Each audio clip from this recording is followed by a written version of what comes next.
மத்தம் மதியமும் ஆறும் சூடி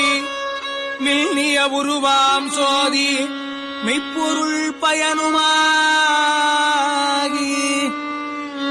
மெய்ப்பொருள் பயனுமாகி கன்னி ஓர் பாகமாகி கருதுவார் கருத்துமாகி இன்னிசை தொண்டரே பாட இருந்த அப்பாடியாரே பாட இருந்த அப்பாடியாரே தொண்டர் பாட இருந்த அப்பாடியாரே இன்னிசை தொண்டர் பாட இருந்த அப்பாடியாரே